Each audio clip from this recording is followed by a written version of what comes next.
महत्वपूर्ण चीज एक और हम लोग देख लेंगे जिसका नाम है ट्रांसफार्मर। उससे भी प्रश्न आपको रहते हैं। ट्रांसफार्मर के बाद तब आपका सेक्शन इधर खत्म हो जाएगा। देखिए अब जरा ध्यान से, विद्युत धारा के रासायनिक प्रभाव में पिछले क्लास आप पढ़ चुके थे सरल सेल। सरल सेल का दूसरा नाम क्या बताए? Voltage cell. खोज कौन किया? अलेसांद्रो वोल्टा। याद है ना सबको? और फिर सभी को याद है इसमें कैथोड का काम कौन करेगा? कैथोड मने माइनस जस्ता और एनोड मने प्लस तांबा। याद है ना? एसिड कौन डाले थे? तनु सल्फ्यूरिक अम्ल। सबका क्लियर है? अब हम लोग देखें इसके बाद मेन सेल जहां से प्रश्न आता है सीधे वहीं चले आए। तो अब अगला नंबर हम लोग चले, इसका नाम है सीधा शुष्क सेल। शुष्क सेल का खोज किसने किया? पहला क्वेश्चन आते हैं शुष्क सेल के स्ट्रक्चर 2 मिनट समझेंगे, आपको याद हो जाएगा। पहले ध्यान से सुनेंगे।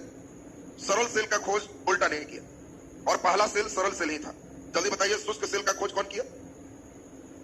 शुष्क सेल का खोज किसने किया? तो आपको ध्यान रखना है शुष्क सेल का खोज किसने किया? लेक्लांसे। पहले इसने लेक्लांसे सेल ही बनाया, बाद में उसी लेक्लांसे सेल को हम लोग इसने और डेवलप किया और शुष्क सेल बनाया। शुष्क सेल नाम क्यों है? क्योंकि इसमें प्रयोग होने वाले सभी पदार्थ सूखे हुए हैं, इसीलिए इस सेल का नाम क्या है? शुष्क सेल।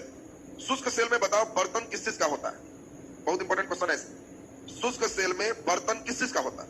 तो जस्ता का बर्तन है। अगर ऊपर जस्ता नहीं होगा तो नीचे जस्ता का प्लेट दे दे, और जस्ता का बर्तन ही इसमें माइनस का काम करेगा, मतलब कैथोड का काम करता है। तो आपको एक चीज शुरू में भी समझा दिया है कि जस्ता कहीं भी रहेगा एज ए कैथोड रहेगा। ये तो क्लियर है सबका? इसके बीच में एक रड होता है जिस रड को हम लोग क्या कहेंगे? कार्बन का छड़। अब आपको पूछा जाएगा कि बताओ कार्बन विद्युत का सुचालक है कि कुचालक? चलिए बोलिए। तो सुचालक है। और कार्बन के छड़ के बाद हम लोग देखेंगे इसके चारों तरफ क्या सिस्टम है उसको समझें। जस्ता के प्लेट में अंदर चारों तरफ एक पदार्थ का लेप होता है जिसको हम लोग अमोनियम क्लोराइड कहते हैं। आपको ध्यान रखना है अंदर में लेप किसका है? Ammonium chloride. और बीच में ये जो देख रहे हैं यहां पर एक चूर्ण है जिसको मैग्नीज डाइऑक्साइड कहते हैं। तो आपको ध्यान रखना है कि बीच में मैग्नीज डाइऑक्साइड है और नीचे एक छोटा सा सोख्ता लगा होता है। इसके कार्य को ठीक से समझिए।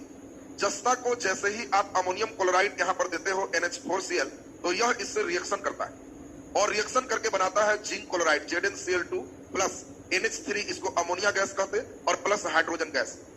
यहां से जिंक क्लोराइड बनाया, अमोनिया गैस बनाया और हाइड्रोजन गैस बनाया। पिछला क्लास आप याद कीजिए, हाइड्रोजन गैस के कारण एक दोष उत्पन्न होता है। इस दोष को हम लोग ध्रुवन कहते हैं और हाइड्रोजन गैस यहां कुचालक लेयर बना देगा।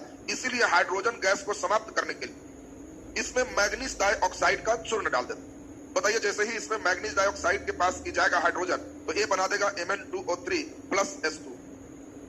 इसमें मैग्नीज डाइऑक्साइड यहां डालने से यह निकलते हैं और उसी जल को एब्जॉर्ब करने के लिए इसमें नीचे सोख्ता का यूज होता है। कई बार देखना आपके घर में तुम्हारा टॉर्च में सेल है और अगर सोख्ता ठीक से नहीं कार्य करेगा तो सेल को देखोगे हल्का गीला हो जाएगा। ये रिएक्शन के दौरान निकलने वाले जल के कारण होता है। और इसमें एक गैस और था NH3। इस NH3 को कौन गैस कहते? अमोनिया। ये कोई सेल में नुकसान नहीं करता और इसी कारण से ऊपर एक छिद्र छोड़ देते हैं जिससे अमोनिया गैस निकलते रहता है। अब यहां से 3-4 बहुत अच्छे प्रश्न बनते हैं शुष्क सेल में। कार्बन रॉड ही जो देख रहे हो E+ है, एनोड का काम करता है। तो इससे 6 क्वेश्चन बनते हैं। 6 सुन लेने के बाद शुष्क सेल आपका हो जाएगा। पहला प्रश्न, दूसरा, तीसरा, चौथा, पांचवा और छठा। सभी लोग सुने। अब 6 प्रश्न सबका दिमाग में एकदम बैठ जाए। शुष्क सेल का खोज किसने की? लेक्लांसे ने। दूसरा बहुत अच्छा प्रश्न है, शुष्क सेल में कैथोड का कार्य करता है जस्ते का बर्तन। जस्ते का बर्तन। शुष्क सेल में एनोड का कार्य करता है कार्बन का छड़। अगला, शुष्क सेल में कौन सा गैस बाहर निकलता है? जल्दी बोलिए। Hydrogen, ammonia. कौन गैस? Very good. हाइड्रोजन का अंदर में इलाज कर देते हैं लेकिन अमोनिया को हम लोग फ्रीली छोड़ देते हैं। तो कहा जाएगा शुष्क सेल से किस गैस के निकलने की गंध आती? तो अमोनिया गैस। ये आपका चौथा नंबर इंपॉर्टेंट। शुष्क सेल में द्विध्रुवक का कार्य कौन करता है? बोलो। द्विध्रुवक का मतलब जो ध्रुवन को दूर करता है। ये कौन है? Manganese dioxide. और इसीलिए द्विध्रुवक का कार्य मैग्नीज डाइऑक्साइड करता है। 5वां नंबर बहुत बेहतर प्रश्न। और लास्ट क्वेश्चन बोला जाए, ध्रुवन मतलब पोलराइजेशन, और पोलराइजेशन का मतलब हो गया कि हाइड्रोजन का लेयर कुचालक लेयर जम जाने से वहां पे कनेक्शन को संपर्क भंग कर देता है। तो हम चाहते हैं कि हाइड्रोजन हट जाए, तो इसके लिए पकड़ पकड़ के नहीं हटाएंगे। हाइड्रोजन से रिएक्शन कौन करेगा? तो हम लोग देखते हैं मैग्नीज डाइऑक्साइड। वो जब यूज कर लेते हैं तो ये हाइड्रोजन को हटा देता है, रिएक्शन कर लेता है। तो मैग्नीज डाइऑक्साइड एज ए क्या है? पोलराइजेशन। ये जो ध्रुवन दोष हो रहा था, पोलराइजेशन हो रहा था, उसको ठीक कर ली, यानी एज ए पोलराइजर वर्क कर रहा है। और पोलराइजेशन दूर करने वाला पोलराइजर है, यानी ध्रुवन दोष दूर करने वाला क्या है? द्विध्रुवक। तो पूछेगा कि बताओ शुष्क सेल में द्विध्रुवक का काम कौन किया? तो कहना जो ध्रुवन हटाया। कौन हटाया? Manganese dioxide. और लास्ट वन क्वेश्चन है, शुष्क सेल में जस्ते के बर्तन के अंदर किस चीज की लेप होती? जल्दी बताओ। कभी कभी नया सेल फोड़ना, तो नया सेल भी फोड़ोगे तो देखोगे अंदर एक गाढ़ा लेप जैसा मिलेगा। वो लेप किस चीज का है? अमोनियम क्लोराइड का लेप है। तो ये 6 प्रश्न शुष्क सेल से अक्सर आते रहते हैं। तो अब आपको हम मान के चलें कि शुष्क सेल क्लियर है सबका। अब यहां पर हम लोग के पास महत्वपूर्ण क्वेश्चन है, शुष्क सेल के बाद अब एक सेल का खोज है जिसका नाम है संचायक सेल। संचायक सेल को हम लोग कहते हैं रिचार्जेबल बैटरी।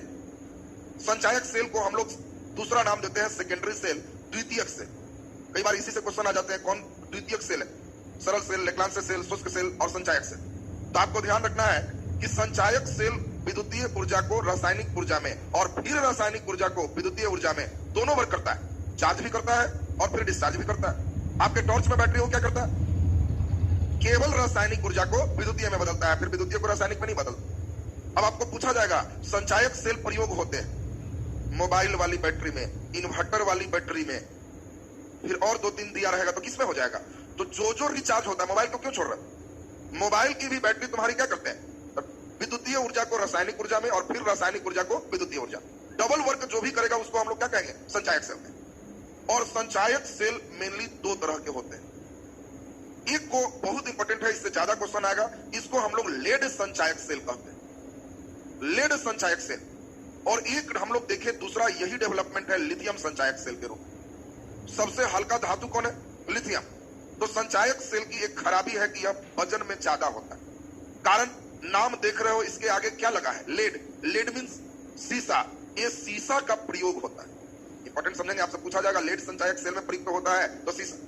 और इसमें कई प्लेट बनाते हैं। आप कभी कभी बैटरी में सुने होंगे कि प्लेट गल गया, और इन प्लेटों के बीच में हम लोग गंधकाम्ल H2SO4 का यूज करते हैं। इसलिए आप सुने होंगे कि बैटरी में एसिड डाला रहता है। एसिड का नाम सुने हैं आप लोग? इसके साथ साथ इसमें हम लोग डिस्टिल्ड वाटर भी डालते हैं। डिस्टिल्ड मतलब एकदम शुद्ध जल। क्या चापाकल का जल डाल सकते हो? नहीं। वेपराइज किया हुआ जो जल है, चापाकल वाले जल में कई लोहा धातु की सब अंश आ जाएगा। इसीलिए डिस्टिल्ड वाटर जब डाल दिए तो इस चार्ज को अपने में स्टोर करके रखता है। तो इसमें 3 क्वेश्चन उठता है। पहला, लेड संचायक सेल में किस धातु का प्रयोग होता है? सीसा। सीसा का प्रयोग हुआ। किस अम्ल का प्रयोग होता है?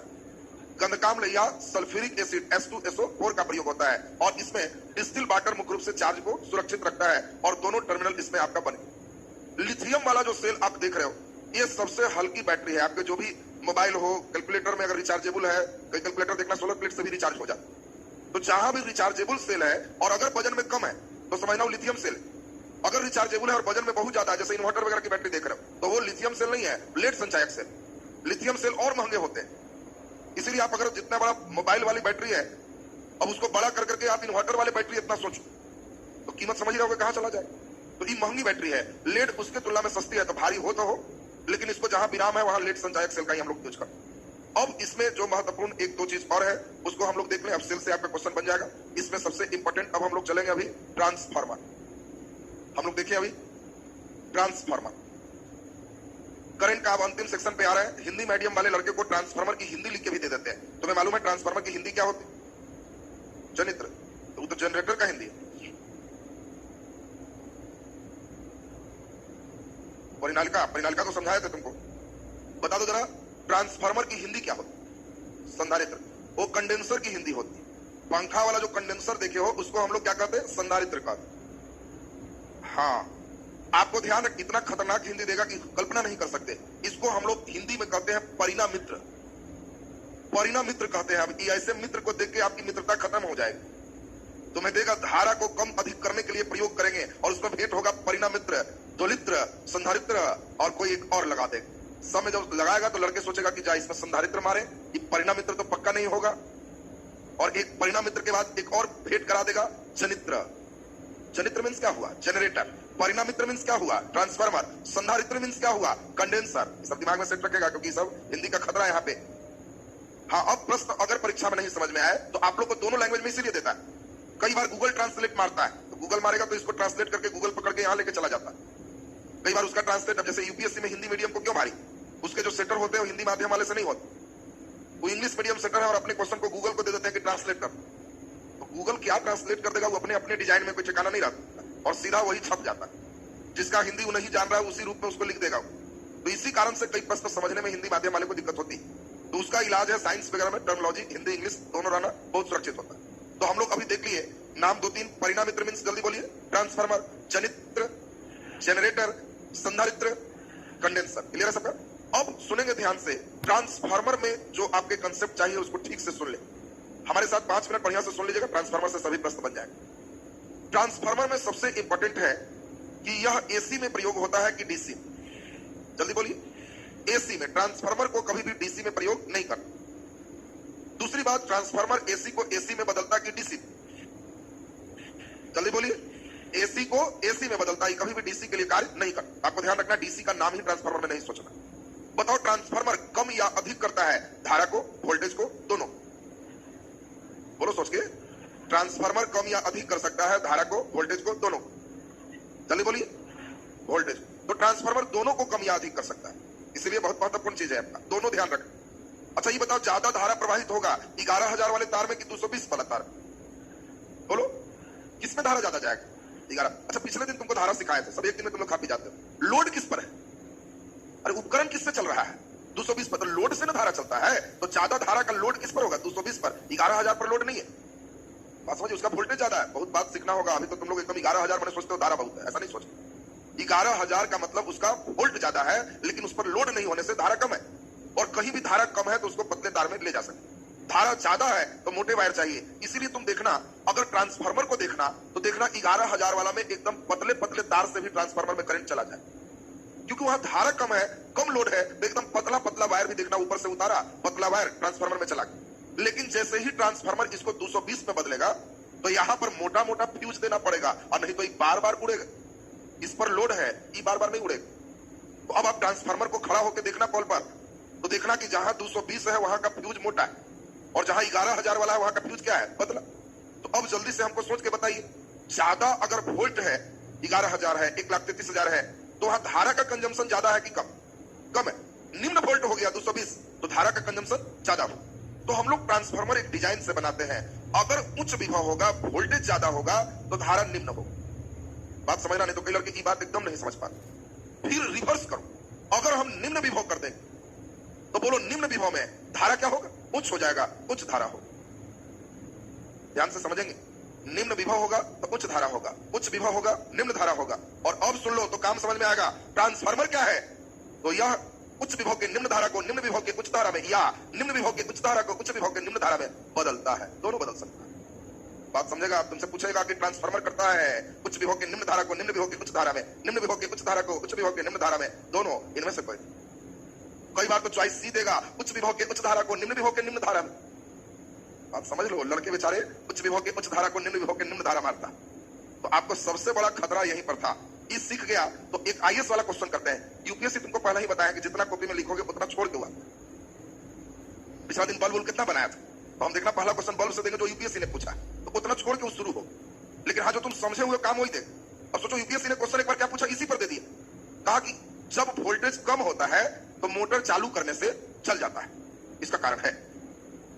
अब सोचो क्वेश्चन क्या दिया, जो लड़के को कंसेप्ट नहीं है वो तो गड़बड़ होगी। बताओ, घर में तुम्हारा वोल्टेज कम है तो क्या मोटर चालू करते हो? नहीं। अब वो यही बात पूछ दी कि वोल्टेज इसका कारण है। अब उसमें जो लड़के समझे हुए था पार्ट को कहा कि वो एंटीना पकड़ लिया, कम वोल्टेज निम्न विभव तो धारा उच्च हो जाएगा, ये उल्टा चलेगा और इसीलिए वो चल जाएगा। बात समझेंगे? स्टेप आपको मेन यहीं पर पकड़ना था। अब आप समझ गए कि ट्रांसफार्मर का वर्क देखो, 5 मिनट खूब समझना। तो ट्रांसफार्मर से कितना भी घुमा दे तब पकड़ लो। रजुआ लोग से तो कोई उपाय है उसका, तो जहां पूछेंगे वही गलत है। 4 गो ट्रांसफार्मर से रटे हुए ना, स्टेप अप स्टेप डाउन, जो पूछेंगे वही गलत जाए। तो उन लोग के लिए सिर्फ एक उपाय है कि एकदम बात को समझिए कहां से क्या मूव करता है। तो हम लोग अभी सीखे कि ट्रांसफार्मर उच्च विभव के निम्न धारा को निम्न विभव के उच्च धारा में, या निम्न विभव के उच्च धारा को उच्च विभव के निम्न धारा में बदलता है। क्लियर हो गया सबका? अब हम लोग इसके थोड़े से बनावट और फिर टाइप्स पे चलेंगे। ट्रांसफार्मर के यह क्रोड है, इंग्लिश में इसको कोर का। और ट्रांसफार्मर का जो कोर है वो नरम लोहा का बना होता है। आपसे पूछा जाएगा कि ट्रांसफार्मर का कोर किसका बना होता है? नरम लोहा का। और इसमें एक तरफ कुंडली लपेटी जाती है और एक दूसरे तरफ भी कुंडली लपेटी जाती है।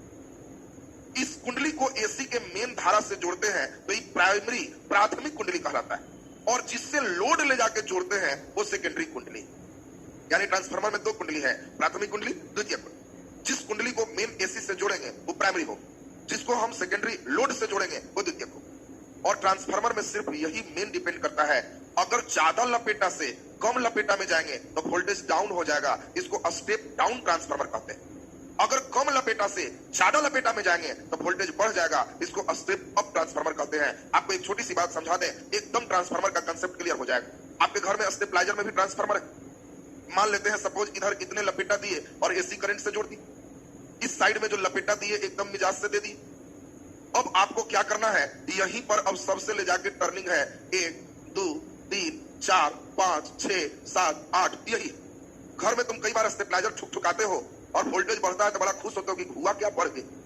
तो यही चीज है, 3 लपेटा से 3 लपेटा, तो जितना वोल्टेज इन उतने वोल्टेज निकला 1 नंबर पर। जैसी मारे ठक 2 पर तो लपेटा बढ़ गया तो वोल्टेज बढ़ गई, मारे ठक 3 पर तो लपेटा अगला चला गया तो वोल्टेज और होगी। अब इंस्ट्रूमेंट भी हम लोग बनाए हुए हैं कि भाई 220 से ज्यादा ना हो, तो इसके अंदर एक ऑटो कट का एडजस्टमेंट है जो अपने से सेट कर सकते हो। तुम चाहते हो किसी का टीवी जल जाए तो एक कहना लाओ स्टेबलाइजर आज भर के लिए, और घर में आके इसको ऐंठ के 350 400 पर ऑटो कट थोड़ा सा पेचकस से घुमाने वाला तुमको किट मिल जाएगा, कहना कि घुमाए और ऐंठ के चेक किए तो देखे 350 तक कुछ कट नहीं हुआ, कहेंगे लो वोल्टेज अपना 8 पर दिए हुए हैं, फिर आया 350 तो सोचा ऑटो कट, टीवी धुआं देकर तैयार। तो ये देखो, ये ऑटो कट वाला सिस्टम यहाँ सेट कर दिया कि अब 220 से ज्यादा नहीं, तो जैसे मारे 5 और बढ़ गया तो ये ऑटो कट पे चला गया। अब बताइए अगर रिवर्स क्रिया करें, इसमें 2 उपाय होते हैं, ऊपर मारोगे तो बढ़ेगा, नीचे मारोगे तो घटेगा। तो नीचे मारा ठक तो उल्टा चल दिया तो घटती क्रम में हो जाता है। यानी मेन खेला एक ही है, प्राइमरी और सेकेंडरी में लपेटा कैसा। अगर वोल्टेज बढ़ाएगा तो इसको हम लोग ऊंचाई ट्रांसफार्मर कहते हैं, इंग्लिश में क्या कहोगे, स्टेप अप। और जल्दी बताओ, स्टेप अप में प्राइमरी में ज्यादा लपेटा होगा कि सेकेंडरी? जल्दी बोलिए, लपेटा किसमें होगा? तो आपको ध्यान रखना है कि सेकेंडरी में ज्यादा लपेटा होगा तो वोल्टेज बढ़ेगा। अगर हम चलेंगे दूसरा नंबर, अपचाई, यानी इसको इंग्लिश में क्या कहोगे, स्टेप डाउन, तो स्टेप डाउन में प्राइमरी में ज्यादा लपेटा होगा कि सेकेंडरी? चलिए बोलिए, प्राइमरी में ज्यादा लपेटा होगा, सेकेंडरी कम होगा तो वोल्टेज डाउन होगा। और इसीलिए आपको ये सब इंपॉर्टेंट क्वेश्चन आएगा, एनपी ग्रेटर देन एनएस, तो धारा घटाएगा बढ़ाएगा उतना ही रखेगा। बोलो जल्दी से, एनपी ग्रेटर देन एनएस, तो धारा घटाएगा कि बढ़ाएगा? दोनों आंसर आ रहा है जी, लास्ट बार बोलो, घटाएगा कि बढ़ाएगा? बोलो, कितने को लग रहा है बढ़ाएगा? धारा बढ़ाएगा, बढ़ाएगा। और घटाएगा, और ये तो भारी मूर्ख है, समझ ही नहीं रहा। ये वोल्टेज घटाने की बात चल रही है, और अगर वोल्टेज घटा देगा तो निम्न विभव होगा तो उच्च धारा होगा। अभी रखवाए थे, अब तुरंत खापी के बराबर कर लिया। फिर से सुनो, बात को समझना, कहां पे कंसेप्ट क्या चल रहा था उसको सुनेंगे। हमको पूछता है धारा भी, पूछता है विभवांतर। स्टेप अप और स्टेप डाउन विभवांतर के लिए, विभवांतर बढ़ाया वोल्टेज बढ़ाया स्टेप अप, लेकिन वोल्टेज बढ़ाएगा तो धारा घटाएगा। बताओ, वोल्टेज घटाया तो धारा बढ़ जाएगा, और स्टेप अप और स्टेप डाउन में दोनों सिस्टम को आपको ठीक करना होगा। अब यहां से क्वेश्चन 2-3 आते हैं, ये कुंडली किस चीज के होते हैं? जल्दी बोलो। तो नरम लोहा मत बोलना, तांबा का, उसी का प्राइस लगता है। तुम अब कोई स्टेबलाइजर खरीद रहे हो तो उसमें पूछना कि कॉपर बाइंडिंग है कि नहीं। तांबा वाला बाइंडिंग देंगे तो उसका रेजिस्टेंस कम, गलनांक उच्च, देर तक चलेगा। अगर एल्युमिनियम बाइंडिंग कर दोगे तो उसका गलनांक तांबा की तुलना में कम है। थोड़ा सा भी लोहा हिट करेगा तो पिघल जाएगा, कहोगे स्टेबलाइजर चल। आप पॉल पर जो देखते हो, तो बताओ, पॉल पर हम पिछले क्लास पॉल वाला ट्रांसफार्मर को बच्चे देखे हो, कि पॉल में क्या करते हैं? अंदर में 3 स्टेप होते हैं, 3 स्टेप, और तीनों स्टेप में बस यही है, लपेटा का ही खेल है। इस साइड में ज्यादा लपेटा और ये पहला नंबर फेस से जुट गया, इस साइड में ज्यादा लपेटा दूसरा नंबर फेस से जुट गया, इस साइड में फिर लपेटा तीसरा नंबर से जुट गया। इधर कम लपेटा, गिनती कम, तो वोल्टेज बढ़ाएगा कि घटाएगा? घटाएगा। एक बुश तैयार, वोल्टेज कम, दूसरा बुश तैयार, वोल्टेज कम, एक कम लपेटा है, तीसरा बुश तैयार, और एक नीचे से अर्थिंग देके चौथा बुश तैयार। अब बताओ कैसे आया, जो समझ रहे हैं? अब 11,000 इसमें आया, तो तुम कई लोग सोच रहा होगा शॉर्ट मारेगा तब, हल्का मारता है, गर्म होता है, इसीलिए इसको एक बॉक्स में बंद करके इसमें तेल डाल देते हैं। तेल गर्म होगा तब उसका नाक मुंह खुला कर देते हैं कि ब्लास्ट कर जाएगा, और यहीं पर एक नाक खोल करके और एक डिजाइन दे देते हैं कि लो गैस निकालते हैं। ऐसा देखें आप लोग। तो अब जो तुम देख रहे हो, देखो ट्रांसफार्मर में ये फेज, कई बार ऐसा होगा कि तुम्हारे गांव के ट्रांसफार्मर में ये वाला उड़ गया, तो होगा कि एक फेज अंदर से आता ही नहीं है, दूध निकल रहा। कभी ऐसा सुने हो तो कहना को दूध बच रहा। भी अगर लोड ज्यादा दोगे तो ये उड़ गया, तब कहेगा एक फेज दे रहा है, और पूरा मोहल्ला गांव सब इसी पर लोड देगा, तो बेचारा तीनों खत्म हो जाएगा, क्योंकि लोड से ही तो इसको चलना होता है। तो अब तो आप बात समझ गए होंगे। कई बार वो बॉक्स को सब बंद देखता है तो बड़ा परेशान रहता है कि अंदर में अरेंजमेंट क्या है। तो अब तो इंटरनल अरेंजमेंट भी क्लियर है सबका। जल्दी बता दीजिए, ट्रांसफार्मर का कॉइल कुंडली किस चीज का बना है? नरम लोहा की इस्पात? जल्दी बोलिए, नरम लोहा, तांबा का बना है। तुम लोग ऐसे क्या करता है जी, तुम लोग तुरंत भर में एकदम गड़बड़ करता है। मैं अभी बोला कि उसका जो कुंडली है, कुंडली सुनोगे बढ़िया से, कुंडली बोले तो लपेटा सोचो, लपेटा, और हम बोल रहे हैं लपेटा नरम लोहा का इस्पात तो मार रहा है नरम लोहा। तुमसे पूछते हैं कि ट्रांसफार्मर के कोर, सब नरम लोहा, अभी बहुत सावधान है ना, इसीलिए तो परीक्षा में कोर भी देखता है कि लड़के क्रोड तो तांबा मार के आता है। तो आपको जब हम कोर कहेंगे तो आपको ध्यान रखना है कि नरम लोहा, और कुंडली बोलेंगे तो आपको ध्यान रखना है तांबा। अब एक दो अच्छे प्रश्न हैं जिसको थोड़ा सा गौर करेंगे और उसके बाद आपका क्लियर हो जाएगा। सुनिए जरा ध्यान से। ट्रांसफार्मर में प्राइमरी और सेकेंडरी दोनों कॉइल के बीच कुछ दूरी होता है और इसके कारण इससे निकलने वाले फ्लक्स में कुछ हानि होती है। और ट्रांसफार्मर में कुछ प्रकार के हानि है जिसको हम लोग क्षय के नाम से जानते हैं, लॉस इंग्लिश में कहते हैं। आपसे पूछा जाएगा ट्रांसफार्मर में कौन हानि नहीं होता है, कौन हानि नहीं होता है, और लॉटरी मारो, ताम्र क्षय, लौह क्षय, फ्लक्स क्षय, भंवर धारा क्षय। चलिए बोली। तो आपको ध्यान रखना है कि ट्रांसफार्मर में लौह क्षय नहीं होता, बाकी भंवर धारा सब होता है, इसलिए बहुत अच्छा प्रश्न है। तो अब जरा इसके स्टेप को सुनना है क्योंकि ये अंतिम ट्रांसफार्मर से क्वेश्चन चल रहा है। ट्रांसफार्मर में कुछ क्षय है, हानि है। पहला हानि को कहते हैं ताम्र क्षय। ताम्र क्षय ये क्या है? कॉपर लॉस किसको कहेंगे? तो आप अभी सुने कि ट्रांसफार्मर के जो कुंडली है वो तांबा का बना है। बोलो तांबा का कुछ अपना प्रतिरोध होगा, इस प्रतिरोध के कारण वो धारा का कुछ विरोध करेगा और उससे धारा का जो नुकसान होता है उसको हम लोग ताम्र क्षय कहते हैं। यानी ट्रांसफार्मर की कुंडली तांबा का और तांबा के रेजिस्टेंस के कारण धारा का जो नुकसान है उसका नाम क्या है? ताम्र क्षय। दूसरा नंबर जो क्षय है इसको हम लोग फ्लक्स क्षय के नाम से जानते हैं। बोलो फ्लक्स से क्या? तो प्राथमिक कुंडली और द्वितीय कुंडली कुछ दूरी पर है और इस दूरी के कारण फ्लक्स में होने वाले हानि को हम लोग फ्लक्स क्षय कहते हैं। प्राथमिक कुंडली और द्वितीय कुंडली कुछ दूरी पर है, इस दूरी के कारण इससे होने वाले जो फ्लक्स की हानि है उसको फ्लक्स क्षय कहते हैं। और इसको कम करने के लिए इन दोनों के बीच में हम लोग देखे होंगे कागज, कूट, कपड़ा, ये सब बांध के रेडी करते हैं। तुम ट्रांसफार्मर में देखना स्टेबलाइजर वगैरह में कूट दिया रहेगा, कपड़ा बांधा रहेगा, देखे वैसा, तो समझना फ्लक्स क्षय को कम करो। तीसरा नंबर बहुत इंपॉर्टेंट है, इसी को हम लोग कहते हैं भंवर धारा क्षय। ये ज्यादा महत्वपूर्ण है, भंवर धारा क्षय बहुत महत्वपूर्ण, और इसको एक बार समझेंगे और तब लास्ट ट्रांसफार्मर का सिद्धांत, प्रिंसिपल, इसको देख लोगे तो ट्रांसफार्मर से क्वेश्चन बनेगा। थोड़ा सा 2-3 अच्छे प्रश्न का अभ्यास करा देंगे तो ट्रांसफार्मर में जिसको चाहोगे उसको पटकोगे, एकदम सही हो जाएगा। अब जरा यहाँ पे ध्यान से सुनेंगे, जरा ध्यान से। यहाँ भंवर धारा क्षय क्या? क्या तुम लोग भंवर धारा समझते हो? इसको इंग्लिश में ईडी करंट कहते हैं। इंग्लिश में नाम क्या है? ईडी करंट, भंवर धारा। अच्छा आप लोग भंवर समझते हो क्या? भंवर मैंने कहा समझते हो? हाँ, स्थर लिया, गोल गोल घूमने वाला। पानी कहीं कहीं गोल गोल घूमता है तो कहते हो कि अरे वहां वहां देखो बोल रहा है भंवरा और भंवरी। भंवरा भंवरी मत बोलो, भंवर है भंवर, भंवरा और भंवरी बोले, बात समझेगा? उसको शुद्ध में क्या कहते हैं? भंवर। हाँ, ठेठ में क्या कहते हैं? भंवरी उत्पन्न है, भंवरा उत्पन्न, उसको भंवर बोलते हैं। यानी चक्राकार जो चल रहा है उसका नाम क्या है? भंवर, ईडी है। और जब कोई एसी करंट के कुंडली पर अगर धातु का प्लेट रखेंगे तो प्लेट के भी संपूर्ण आयतन पर ईडी करंट डेवलप करता है, और यही ईडी करंट इस ट्रांसफार्मर में होता है, क्योंकि इसका कुंडली नरम लोहा का है, धातु है। और जब हम इस पर क्रोड, इसका नरम लोहा है, और कुंडली लपेट के एसी करंट भेजे तो इसमें भंवर धारा निकला और वो इसको चाहता है कि भगाए। इसीलिए आप कई बार मोहल्ले के ट्रांसफार्मर में घन घन की आवाज, घर के स्टेबलाइजर में लोड बढ़ाओगे तो एक घनघनाहट। अब कभी स्टेबलाइजर तुम्हारे घर में आवाज कर रहा है घन घन, और कोई पूछे कि क्या आवाज कर रहा है, कहना भंवर धारा, वो भंवर धारा की आवाज है। और ये भंवर धारा ही स्टेबलाइजर को गर्म करता है। इसीलिए स्टेबलाइजर में आप देखे होंगे कि लास्ट में जहां डिब्बा से बंद करेंगे यहां ऐसा ऐसा डिजाइन देके बंद करते हैं। तुम लोग सोचते होगे कि सुंदर लगने के लिए दिए, ये गर्म हवा निकलने का उपाय है। दोनों तरफ उसको दिए हुए, सब पूरा पैक करेंगे तो जल जाएगा। और भंवर धारा को कम करने के लिए ही इसके क्रोड को मोटा नहीं बना के पतला पतला पत्थर में जोड़ते हैं, ये सबसे इंपॉर्टेंट। पतला पतला तुम देखना ट्रांसफार्मर में पतले पतले पत्थर जोड़े हो, एक इधर धक्का दे तो दूसरा उधर धक्का दे तो कैंसिल हो जाए। अगर एक मोटा लोहा का तुम दे दोगे तो वो गर्म होके गल जाएगा, ट्रांसफार्मर बार बार तुम्हारा जलेगा। और इसीलिए आपसे क्वेश्चन पूछेगा कि ट्रांसफार्मर के क्रोड मोटे लोहा का नहीं बनाकर पतले पतले पत्थर को जोड़ते हैं, क्योंकि चॉइस ए, पत्थर सस्ता होता है। चॉइस तो बड़ा खतरनाक है। बी, मोटे लोहे की तुलना में पत्थर बनाने आसान होते हैं। सी, यह फ्लक्स क्षय को कम करता है। और डी, यह भंवर धारा क्षय को कम करता है। हाँ, तो यहां तक पहुंचना, फ्लक्स क्षय कुंडलियों के बीच का गैपिंग है, और भंवर धारा ये इसके पत्थर बनाने से रिलेटेड है। तो अब बताओ भंवर धारा क्षय भी क्लियर हो गया सबका। और लास्ट स्टेप, ट्रांसफार्मर का सिद्धांत क्या है? तो बहुत इंपॉर्टेंट क्वेश्चन है, ट्रांसफार्मर का सिद्धांत क्या? बोलो, ट्रांसफार्मर का सिद्धांत क्या है? Very good. ट्रांसफार्मर का सिद्धांत है म्यूचुअल इंडक्शन। म्यूचुअल इंडक्शन के प्रिंसिपल पर ट्रांसफार्मर काम करता है, जिसको हम लोग कहते हैं पारस्परिक प्रेरण, या इसी को हम लोग कहते हैं अन्योन्य प्रेरण। हिंदी में दोनों नाम आपको मिलेंगे, इंग्लिश में एक ही मिलेगा। ट्रांसफार्मर पारस्परिक प्रेरण या अन्योन्य प्रेरण, इंग्लिश नाम क्या होगा? म्यूचुअल इंडक्शन के थ्योरी पर कार्य करते हैं।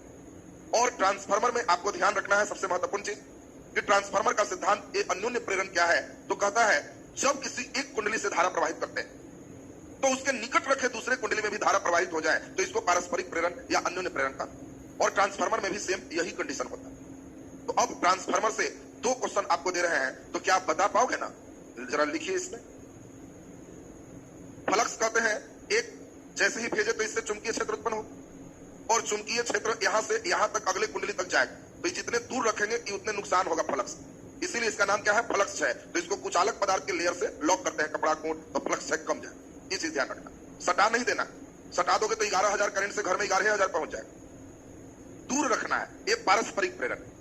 अब इसमें क्वेश्चन जल्दी जल्दी लिखिए, हमें लगता है कि आप लोग सही कर पाओगे। लिखिए जल्दी से, 3 क्वेश्चन देंगे तो आपको एकदम बिल्कुल सही हो जाएगा।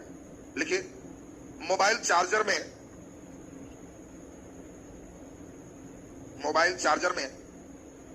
प्रयुक्त ट्रांसफार्मर होता है। मोबाइल चार्जर में प्रयुक्त ट्रांसफार्मर होता है। मोबाइल चार्जर में प्रयुक्त ट्रांसफार्मर होता है। चॉइस ए ऊंचाई, इंग्लिश में स्टेप अप। बी अपचाई, step down, step down. C एक समान चाई, एक समान चाई। और डी इनमें से कोई भी होगा। बोलिए क्या होगा जी? Very good. मोबाइल का जो तुम्हारा चार्जर है वो 220 वोल्ट को मोबाइल के अनुसार वोल्टेज बढ़ाएगा कि घटाएगा? वोल्टेज घटाएगा तो स्टेप अप होगा कि डाउन होगा? स्टेप डाउन होगा। कीमत समान धारा बढ़ेगा तो अंदर किट में उसको कंट्रोल करने के लिए रेजिस्टेंस लगा। इसीलिए तुम्हारा मोबाइल चार्जर के किट में रेजिस्टेंस होगा, डायोड होगा, कई इंस्ट्रूमेंट का प्रयोग होगा जो उसको कंट्रोल करेगा।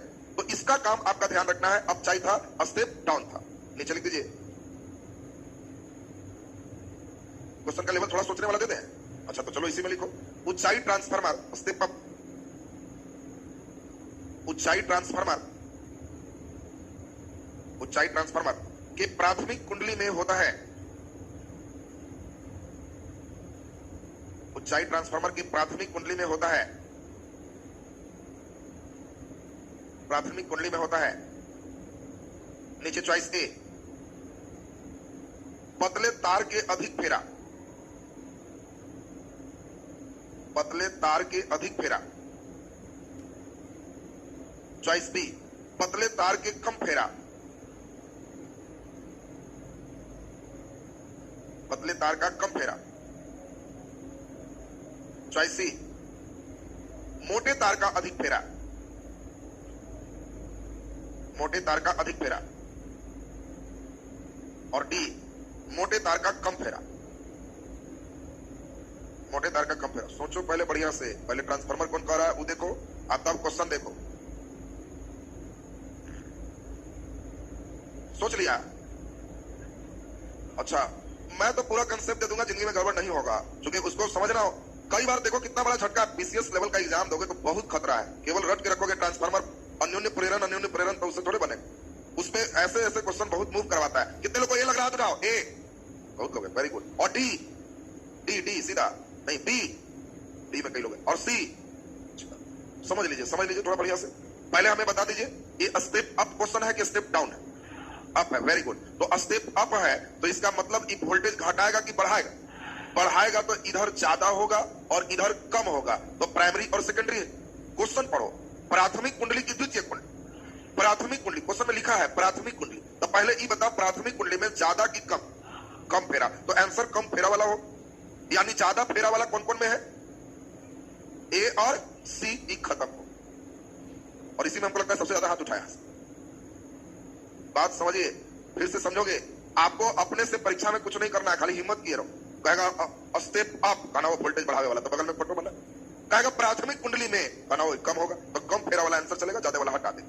इतना क्लियर है? यानी ए सी खत्म हो गया, 50-50 पर आ गए, बी या डी पर। फिर से सब लोग हाथ उठा लो, लॉटरी सोच के। कितने लोग को बी लग रहा है? बी 50-50 में है, बी हाथ गिराइए। और डी लग रहा है, फिर तुम लोग भी 50-50 है। तुम लोग 40-40 या 20% बताया भी नहीं। इसमें अब सोचो जरा, ये क्या कर रहा है? निम्न विभव को, जल्दी बोलिए, उच्च विभव, वोल्टेज बढ़ा रहा है जी। ये बोलो जल्दी से, निम्न धारा को उच्च धारा। वेरी गुड, सही है। निम्न विभव तो उच्च धारा, उच्च विभव तो निम्न धारा, इसीलिए आपको यहां ए गया, यहां ए गया। तो अब समझ गए, निम्न विभव तो उच्च धारा और उच्च विभव तो निम्न धारा। वेरी गुड, अब तुम लोग बहुत अच्छा समझने लगे। अब मुझे सोच के बताओ, धारा निम्न होना चाहिए तो रेजिस्टेंस अधिक होना चाहिए, और अधिक रेजिस्टेंस मोटा तार में कि पतला तार? पतला तार। Very good. उच्च धारा होना चाहिए तो रेजिस्टेंस कम होना चाहिए, पतला में कि मोटा? मोटा। और हट जाओ, कम लपेटा मोटा तार, पतला है तो ज्यादा लपेटा। जैसे सुनेगा, ज्यादा लपेटा पतला तार, कम लपेटा मोटा तार। अब तुमसे पूछा जा रहा है प्राथमिक कुंडली में होगा, तो तुम मुस्कुराओगे, मोटा तार का कम फेरा, और सही आंसर बी हो गया। और डी है, मोटा तार का कम फेरा डी में है। वेरी गुड, तो सही आंसर आपका डी हो। तो अब तो हम समझते हैं कि क्वेश्चन एकदम घुमाएगा भी तो एकदम होशो हवास में रहेंगे ना। अच्छा, एक सड़ियल मड़ियल क्वेश्चन दे देते हैं, लिखिए। छोटे एग्जाम में तो एकदम आएगा सीधा सीधा वाला ना। ये सब तो हुआ एकदम हाई लेवल का कंसेप्ट दिया कि अब तुम्हारा ट्रांसफार्मर में स्टैंड करोगे तुम। अब क्वेश्चन में ट्रांसफार्मर देखोगे तो अंदर से खुशी लगेगा कि हाँ बोलो, क्या बोल रहे हो। खाली 1-2 रटने पर तो हदस पड़ता है ना। अब तुम लोग एकदम स्थायी हो गया इसमें। लिखिए क्वेश्चन, प्रश्न लिखिए, एकदम हल्का दे दे। लिखिए, धारा का सबसे कम चालक है, धारा का सबसे कम चालक है, धारा का सबसे कम चालक है। चॉइस है चांदी, तांबा, कार्बन का छड़, लोहा। फिर अब इतना हल्का गलती मत करो। तो हम देख रहे हैं कि चलो कम से कम हल्का से लास्ट करें। सबसे कम चालक है, मैंने बढ़िया से करंट किसमें नहीं जाएगा, मैंने चारों में कम किससे जाएगा। और इसमें आपको सोचना है चांदी, तांबा, कार्बन का छड़ और लोहा। आप जानते हो चांदी और तांबा बहुत अच्छे चालक है। 50-50, दो गायब, 50-50 में हाथ उठाना। हम दो चॉइस दे रहे हैं, दो हटा दिए। कितने लोग को लोहा लग रहा है? लोहा। और कार्बन का छड़, वेरी गुड। धातु अक्सर अधातु से बहुत ज्यादा चालक होते हैं, अधातु कुचालक होते हैं। कार्बन रॉड अपवाद में है और इसीलिए ये सबसे कम चालक है। सही आंसर कार्बन छड़, और इसीलिए ये पूछा हुआ प्रश्न तुमको दिए गए और इसमें आपको ध्यान देना था। अब आपकी बारी है ब्रेन टेस्टिंग का। अब आप ब्रेन टेस्टिंग के लिए रेडी हो जाइए। देखें आप कितना अच्छा सही कर पाते हो। इसके लिए आप अपने से अभी 25 नंबर तक सीरियल दे दीजिए, 1 से 25। बोलना किसी को आंसर नहीं है, सिर्फ आपको क्वेश्चन बोर्ड पर दिखाएंगे, आंसर अपने से सोचेंगे। 25 के बाद हम लोग उसके मिलाने की अभिक्रिया करेंगे। 1 से 25 तक आप अपना लिख दीजिए।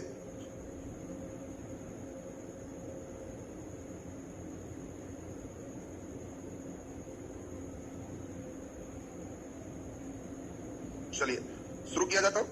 चलिए, बहुत अच्छी बात। पहला नंबर क्वेश्चन से आपको क्वेश्चन यहाँ पर भेंट होगा, और पहला क्वेश्चन आपको खूब ध्यान से हम पढ़ेंगे भी और बनाना भी है। क्वेश्चन हम पढ़ेंगे भी, इससे परेशान नहीं होंगे। पहला क्वेश्चन सुनेंगे। आपको फर्स्ट क्वेश्चन अभी हमने बताया, यूपीएससी का पूछा हुआ प्रश्न हमने दिया है, और इसमें आपको ध्यान देना है, सही करना है। एकदम हल्का टॉपिक है, पिछले दिन ही बल्ब पढ़े थे। बोलना कोई नहीं, अपने जो समझ में आए कॉपी पे आंसर करना। क्वेश्चन सुने, निम्नलिखित कथनों पर विचार करें।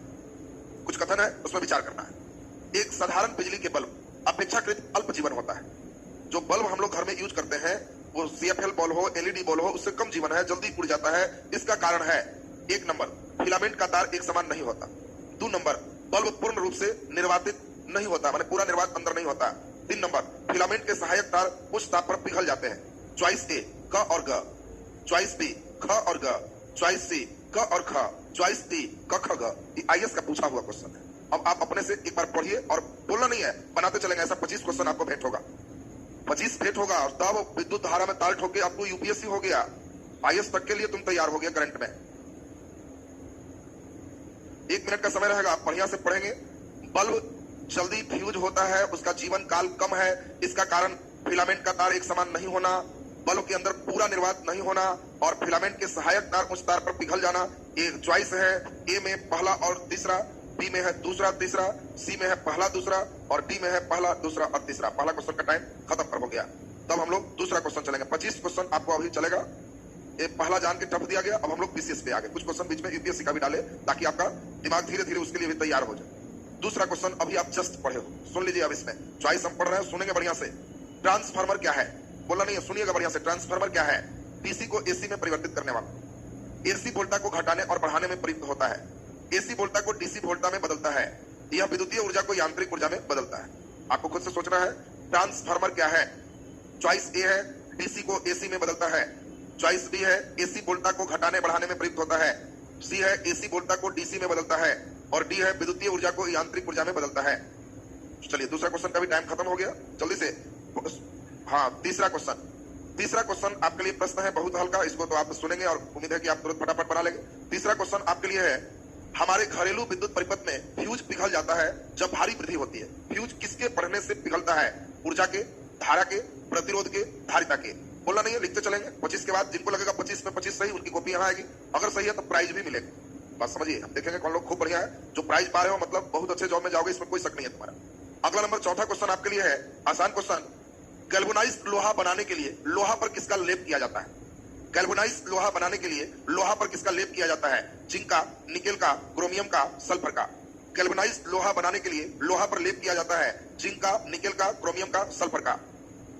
अगला नंबर हम लोग क्वेश्चन देखें। नेक्स्ट क्वेश्चन आपके लिए है, क्या नंबर बना रहे थे?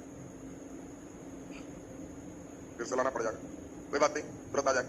अब हम लोग इसमें अगला नंबर क्वेश्चन देखें।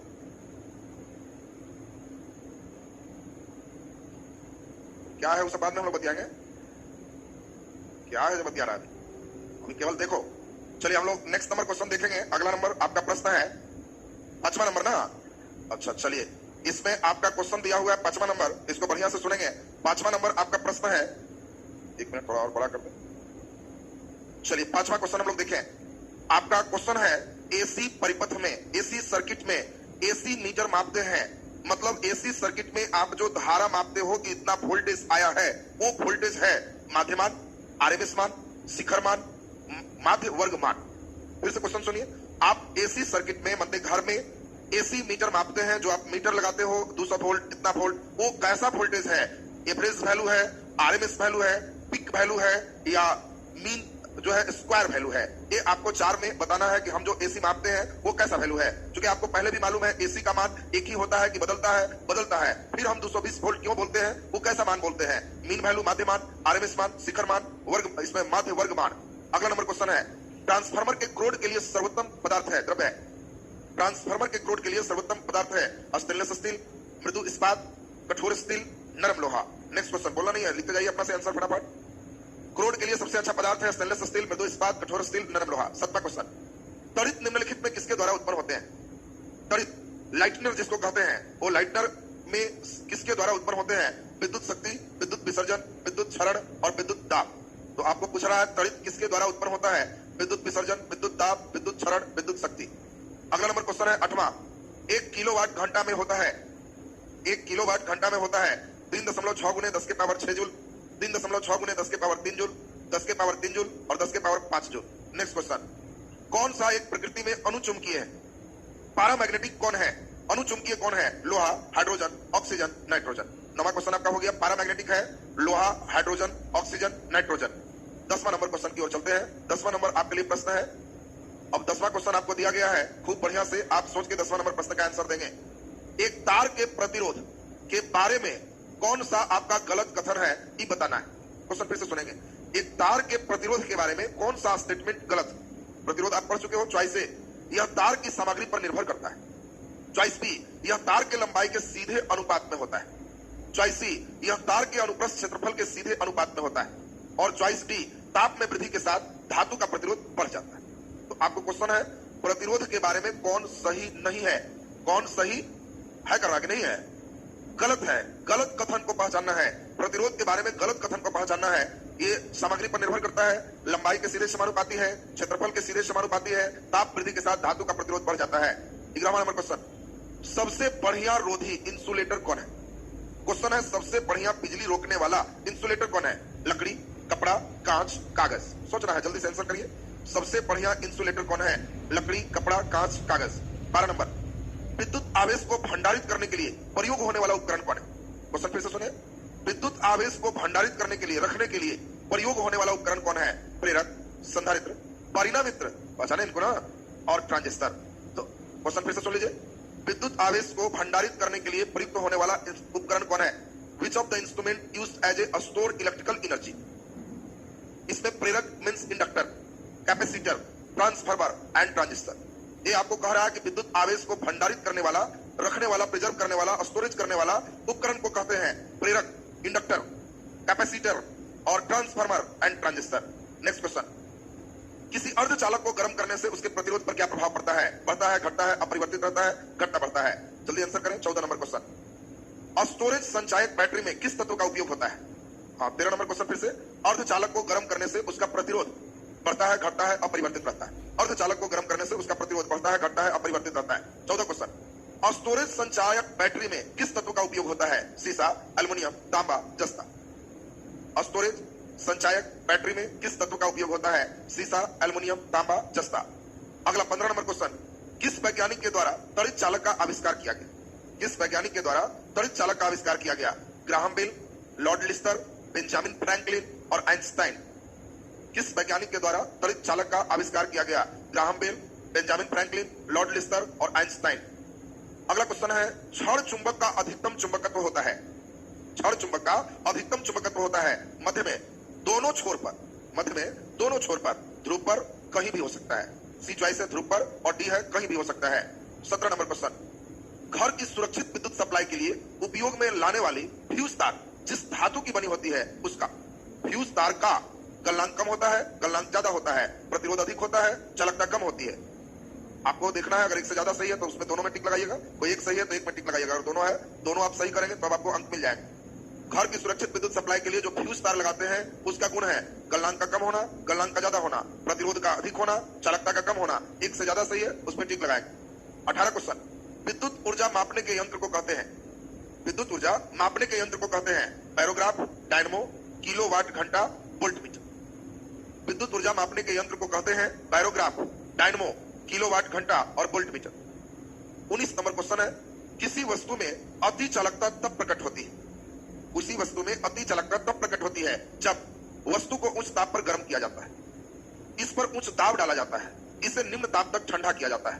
तो आपको तीन ही चॉइस में कोई चुन लेना है। वस्तु में अति चालकता तब प्रकट होती है जब, चॉइस है, वस्तु को उच्च ताप तक गर्म करते हैं, इसे उच्च दाब डाला जाता है, निम्न ताप तक ठंडा किया जाता है। तो ये 19 नंबर क्वेश्चन आपका हो गया। अब हम लोग चल रहे हैं 20 में। 25 क्वेश्चन अभी आप लोग को वर्क करना है। ऐसा तो हम तैयारी के साथ 30 के हैं, लेकिन 25 चुके मिला पाएंगे और इसका डिस्कशन भी आपका हो जाएगा। तो अभी हम लोग चले नेक्स्ट क्वेश्चन। अगला नंबर आपका है 20वां नंबर। 20वां नंबर हम लोग क्वेश्चन देखें तो 20वां नंबर आपका क्वेश्चन है, कौन इसमें से भिन्न है? और इसमें भिन्न पहचानना है तो हम समझेंगे कि आप इस क्वेश्चन को समझ गए। 20वां नंबर क्वेश्चन कह रहा है इनमें कौन भिन्न है? चॉइस ए प्रतिरोध, चॉइस बी धारिता, चॉइस सी कैलोरी और चॉइस डी अवरोध। फिर से सुनेंगे, इसमें कौन भिन्न है, अलग है? प्रतिरोध, धारिता, कैलोरी, अवरोध। 21 नंबर क्वेश्चन है, आपको शुष्क सेल में कार्बन का छड़ कार्य करते हैं। ये आपका है शुष्क सेल में कार्बन का छड़ कार्य करते हैं। शुष्क सेल में कार्बन का छड़ कार्य करते हैं, एनोड का, कैथोड का, दोनों का, इनमें से कोई नहीं। शुष्क सेल में कार्बन रॉड काम करते हैं, कैथोड का, एनोड का, दोनों का, इनमें से कोई नहीं। 22 नंबर क्वेश्चन, एक फ्यूज तार में मुख्य रूप से क्या होना चाहिए? फ्यूज तार में मुख्य रूप से क्या होना चाहिए? उच्च गलनांक अल्प प्रतिरोध, अल्प गलनांक अल्प प्रतिरोध, अल्प गलनांक उच्च प्रतिरोध, उच्च गलनांक उच्च प्रतिरोध। फ्यूज तार में क्या होना चाहिए? जल्दी से सोचें और आंसर करें। 23 नंबर क्वेश्चन, 3 पिन बिजली के प्लग में सबसे लंबी पिन को जोड़ना चाहिए। क्वेश्चन को ठीक से सुनेंगे। 3 पिन वाला प्लग देखे हैं, उसमें सबसे लंबी पिन को जोड़ना चाहिए। आधार सिरे से, सजीव सिरे से, उदासीन सिरे से, किसी सिरे से नहीं। 3 पिन वाले प्लग में सबसे लंबा जो सिरा है उसको जोड़ना है, आधार सिरे से, सजीव सिरे से, उदासीन सिरे से, किसी सिरे से नहीं। चलिए क्वेश्चन नंबर 24, बिजली का सुचालक है, बिजली का सुचालक है शुष्क वायु। बिजली का सुचालक है शुष्क वायु, कागज, मिट्टी का तेल, ग्रेफाइट। आपको सोचना है, बिजली का सुचालक है शुष्क वायु, कागज, मिट्टी का तेल और ग्रेफाइट। और बस अंत भला का भला। 25वां नंबर क्वेश्चन आपके लिए अंतिम है और आज 25 क्वेश्चन से हमें मालूम चल जाएगा कि आप लोग क्लास में किस लेवल तक बढ़िया अच्छा कर पाते हो। 25वां क्वेश्चन जरा ध्यान से सुने। बिजली के उच्च वोल्टता वाले तार पर बैठे पक्षी को विद्युत मारना नहीं होता है क्योंकि? बिजली के तार पर चिड़िया बैठती है तो उसको करंट क्यों नहीं मारता है? क्योंकि उसमें उच्च प्रतिरोध होती है। उसके जो है शरीर भूमि से संपर्क कर जाता है, यह विद्युत धारा के प्रवाह के लिए समृद्ध पथ नहीं बनाता है, उसके पैर विद्युत रोधी होते हैं। आपको अपने से सोचना है कौन सा आंसर सही होगा। और 25 क्वेश्चन आपके क्लियर हो गए। कितने लोग को लग रहा है 25 में 25 सही? कॉपी यहाँ लाइए। गलत करेंगे तो केवल 5 रुपया फाइन लगेगा और सही करेंगे तो प्राइज मिलेगा। हाँ, सही करेंगे प्राइज मिलेगा, गलत करेंगे फाइन होगा। और कॉपी यहाँ देंगे और 10 से नीचे सही होगा तो पनिशमेंट भी मिल जाएगा। लाइए कॉपी लाइए जल्दी। 5 फिर से, कोई बात नहीं, बैकग्राउंड लगा देते। 5 नंबर फिर से एक बार देख लीजिए। हाँ सुन लीजिए, 5 नंबर है एसी मीटर किसको मापता है? अब दर्शन करके आप हो गए। समय समाप्त, जल्दी से कॉपी लाइए। वाह, कॉपी तो आ रहे हैं जी, बहुत बढ़िया। चलिए ले लीजिए, उसका भी रख दीजिए यहाँ पे। बहुत अच्छी बात है, ये तो कई कॉपियां हमारे पास पहुंच रहे हैं। रख दीजिए बस बस, 10 से नीचे नहीं रहना चाहिए यार। बाकी हमें तो अच्छा है, जितना लाओ 100 लड़का लाओगे 5 रुपया फाइन, 500। अरे ये तो जतरा बढ़िया हो जाएगा। गर्ल्स में वहां रख दो अलग। हाँ चलिए, बहुत अच्छी बात। चलिए तो बहुत बढ़िया स्थिति। चलिए तो लगता है 100 कॉपी से ज्यादा ही कर देगा सब्जी। हाँ ये तो सब, अच्छा कोई बात नहीं, लिख दिया ना, रख दीजिए। चलिए कोई बात नहीं। चलिए अब जांचना भी टफ काम हो जाएगा तुम लोग। हाँ नहीं इसमें, चलिए अब इसमें सब लोग अब मिलाने की क्रिया पढ़ाएंगे। अभी रख दो, वो बंद कर दिया क्या जी? रहने दो, छोड़ दो सब। चलिए अब छोड़ दीजिए, बैठ जाइए। अब अपने हम बहुत स्पेशल विधि से जांचेंगे कितना लोग का सही है, हमें यहीं से पता चल जाएगा। चलिए आप वहीं रख दीजिए, वहीं किनारे रख दीजिए, हम अच्छा रख दीजिए लाख। चलिए अब मिलाने की क्रिया, चलिए अब सुना जाए। 25 क्वेश्चन चला है और हमारे पास कॉपी भी बहुत संख्या में आ गया, लेकिन हम स्पेशल विधि से देखेंगे, सबका जांच हो जाएगा। कितने लोग का सही है हमें मालूम चल जाएगा। चलिए अभी आपको चलना है पहला क्वेश्चन से, तो जरा ध्यान से सब लोग समझिए क्वेश्चन क्या कह रहा है, उस पर थोड़ा गौर करिए, ध्यान दे। पहला क्वेश्चन जहां तक आपको याद होगा, बल्ब के आयु कम क्यों है? जो ये बल्ब घर में यूज होता है उसकी आयु कम क्यों है? यूपीएससी में पूछा हुआ क्वेश्चन था। 3 बात उसमें दिया हुआ। पहली बात उसमें जो लिखा हुआ था वो सभी बात सबको याद होगा। पहली बात उसमें महत्वपूर्ण क्या थे? फर्स्ट नंबर याद करिए, टंगस्टन सभी जगह एक समान क्षेत्रफल का नहीं होता। दूसरा नंबर क्या था? निर्वातीकरण पूर्ण रूप से संभव नहीं। और तीसरा, टंगस्टन को जो जोड़ने वाला तार है वो हाई टेम्परेचर पर पिघल जाता है। ये 3 बात उसमें दिया हुआ है। तो चले अभी हम लोग ला दें क्वेश्चन आपको तुरंत, अभी हम लोग इसमें मिलाएंगे। चलिए जरा आ गया क्वेश्चन, अब तेजी में फटाफट हम लोग मिलाते चलेंगे। चलिए तो इसमें हम लोग देखिए फर्स्ट नंबर क्वेश्चन में आपको अभी चला कि जो बल्ब यूज हुआ है वो बल्ब ज्यादा टिकाऊ नहीं होता है, फिलामेंट का तार एक समान नहीं होता, बल्ब पूर्ण रूप से निर्वातित नहीं होता और सहायक तार पिघल जाते हैं। तुम कभी बल्ब में ऐसा देखे हो कि पूरा तंतु ही गिर गया नीचे, पूरा फिलामेंट नीचे गिर गया? ऐसा कभी देखा होता है? कभी कभी गर्म होगा तो जो उसको पकड़ के बांधे हुए है वो ही पिघल गया तो पूरा तंतु ही नीचे आ गया। तीसरा भी सही, बल्ब पूर्ण रूप से निर्वातीकरण संभव नहीं है, ये भी सही। और तंतु का तार एक समान नहीं होता, जब हम ऐंठन देंगे तो कहीं कम कहीं ज्यादा, कहीं कंस्ट्रक्शन कम ज्यादा होगा। और सही आंसर डी है। और इसीलिए ये यूपीएससी का पूछा हुआ क्वेश्चन है। कई लोग जो है कॉपी लाए होंगे, उनकी जतरा खराब से शुरू हो गए होंगे। और दूसरा नंबर देखें, ट्रांसफार्मर क्या है तो आपको मालूम है, ट्रांसफार्मर क्या है तो आपको मालूम है। अभी हम लोग ट्रांसफार्मर के बारे में पढ़े थे, ट्रांसफार्मर के बारे में अभी हम लोग पढ़े जस्ट थोड़ा ही देर पहले, तो सभी लोग इसमें आंसर कर लेंगे। ट्रांसफार्मर एसी वोल्टता को घटाने या बढ़ाने में प्रयुक्त होता है। अगला नंबर हम लोग चले, घरेलू परिपथ में फ्यूज कब पिघलता है तो धारा का मान बहुत बढ़ जाने से। अगला गैल्वेनाइजेशन में आपको बताए थे कि जस्ते का हम लोग लेपन करते हैं क्योंकि इसका संचारण कम होता है। एसी मापता है तो आपको याद है एसी आरएमएस वैल्यू मापता है, रूट मीन स्क्वायर वैल्यू मापता है, एवरेज नहीं मापता। और ध्यान दिया जाए, बोला जाए। 4 नंबर, गैल्वेनाइजेशन का मतलब उस पर परत चढ़ा, तो जस्ता का लेप चढ़ा देते हैं किस पर? लोहा पर, तो जंग नहीं लगे, संचारण नहीं होगा। एसी मीटर मापता है, सुनेंगे बढ़िया से, ध्यान दीजिए। एसी करंट ऊपर प्लस और नीचे माइनस होता है। अगर माध्य वैल्यू निकालोगे, मीन वैल्यू निकालोगे तो प्लस माइनस मिला के 0 हो जाएगा। माइनस वैल्यू को खत्म करने के लिए रूट मीन स्क्वायर निकालते हैं, माध्य का ही स्क्वायर करके रूट करते हैं और उस रूट मीन स्क्वायर को हम लोग आरएमएस वैल्यू कहते हैं। ट्रांसफार्मर का कोड के लिए सबसे उपयुक्त कौन है? नरम लोहा। अगला नंबर हम लोग चले, त्वरित किसके द्वारा उत्पन्न होते हैं तो त्वरित चालक आप मकान में देखते होंगे, ये विद्युत विसर्जन करता है, इसको ये नीचे पहुंचाने का कार्य करता है। और सही आंसर आपका क्या होगा? किलोवाट घंटा में सबको मालूम है 3.6 गुने 10 के पावर 6 जूल होगा। कौन सा एक प्रकृति में अणुचुंबकीय है? अणुचुंबकीय में सोल याद होगा, सोडियम, ऑक्सीजन, एल्युमिनियम। और सही आंसर यहाँ ऑक्सीजन हो जाएगा। 10वां नंबर हम लोग क्वेश्चन चलते हैं, तो 10वां नंबर क्वेश्चन है, किसी तार के प्रतिरोध के बारे में गलत कौन है तो आप जानते हो क्षेत्रफल के विद्युत क्रमानुपाती होता है, इसमें अनुपाती दिया हुआ है और सी गलत है। अगला, सबसे बढ़िया इंसुलेटर कौन है तो कांच सबसे बढ़िया इंसुलेटर है। अगला, आवेश को भंडारित करने के लिए किसका उपयोग करो? जल्दी बोलिए। तो पंखा का कंडेंसर, संधारित्र, ये आवेश को चार्ज रखता है और इसलिए सही आंसर कंडेंसर होगा जो आवेश को चार्ज रखता है। अर्धचालक को गर्म करने पर उसका प्रतिरोध घटता है। नेक्स्ट हम लोग चले, स्टोरेज संचायक सेल में प्रयोग किसका होगा? शीशा का। किसने तड़ित चालक का खोज किया? बेंजामिन फ्रैंकलिन तड़ित चालक का खोज किए। क्षण चुंबक के अधिकतम कहां पे चुंबकत्व होते हैं? ध्रुव पर। आपको पहले से भी बताया है। घर की विद्युत सप्लाई उपयोग के लिए फ्यूज तार का गुण क्या हो? तो फ्यूज तार का उपयोग आप जानते हैं निम्न गलनांक होगा। और कोई होगा? उच्च प्रतिरोध होगा। प्रतिरोध उच्च हो गया और प्रतिरोध उच्च होगा तो चालकता, जल्दी बोलिए, प्रतिरोध उच्च होगा तो चालकता कम होगी और इसलिए ये तीनों इसमें सही होगा। तीनों जो लगाए हैं उनको अंक मिलेंगे, नहीं तो नहीं मिलेंगे। विद्युत ऊर्जा माप, दो ही लगाया तो लड्डू नंबर ही माना जाता है। विद्युत ऊर्जा मापने वाले यंत्र को क्या कहते हैं? किलोवाट घंटा।